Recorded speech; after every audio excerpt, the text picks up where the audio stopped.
Hélène Saudray, vous êtes responsable de l'unité documentaire et archives à la Confédération CFDT. Vous êtes là à Lyon, vous venez d'assister à une restitution d'un colloque et puis aussi un petit moment d'évocation historique. Qu'est-ce que ça vous inspire, vous, vu de Paris, qu'en région, on travaille justement sur l'histoire ouvrière ?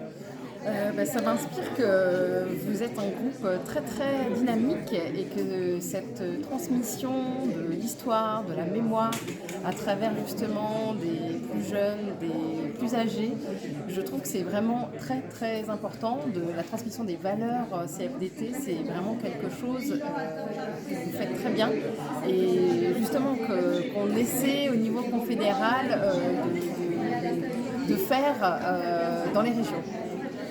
Alors la CFDT a souvent été un peu à la traîne en matière d'histoire ouvrière, la CGT était souvent devant. Aujourd'hui, ce retard a été rattrapé, il se fait des choses ? Alors, retard rattrapé, ça je ne sais pas, parce que on est aussi tributaire de ce que font les laboratoires dans les universités, de tout ce qui est travaux de recherche, mais par exemple à la Confédération, avec Jocelyne Cabanal qui est en charge des travaux de l'unité documentation archives, on a mis en place un prix de recherche de la CFDT. On en aura un cette année d'ailleurs, qui sera décerné au Conseil national confédéral du mois d'octobre. On a reçu une quinzaine de travaux, tous plus intéressants les uns que les autres. Donc avec un jury, on va se réunir après l'été, une fois qu'on aura lu tous les travaux, pour décerner ceux qu'on estime devoir être diffusés. Donc en tout cas, on fait ce qu'il faut pour valoriser cette histoire ouvrière et sociale, et surtout valoriser les travaux des jeunes et des chercheurs et chercheuses.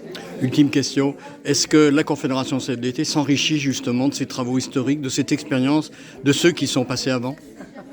Tout à fait. Enfin, j'ose espérer que le travail qu'on fait de diffusion, de transmission de cette mémoire au niveau confédéral, mais aussi au niveau des régions, permet de s'enrichir. Et c'est justement avec la discussion avec les plus anciens, avec des collègues d'autres régions, c'est ce qu'on essaie de faire, de créer un réseau qui puisse permettre à tout le monde d'échanger et de s'enrichir des témoignages et des actions des uns et des autres. La toute dernière question, il y a un codicile. Est-ce codicile, c'est il y a un dictionnaire biographique, qui est le dictionnaire Métron.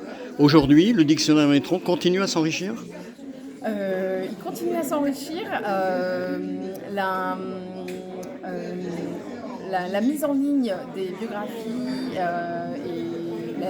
des biographies est imminente. Mais effectivement, il continue à s'enrichir. Nous, à titre d'exemple, pour l'année 2024, on a reçu, je crois, une cinquantaine de biographies qui ont été rédigées par des militants CFDT, relues par un groupe confédéral avec des universitaires qui nous aident dans ce travail. Donc oui, il continue à s'enrichir, et j'espère qu'il continuera à s'enrichir dans le futur, grâce justement aux travaux de tous les groupes archives, mémoire, histoire des régions, des territoires de la CFDT.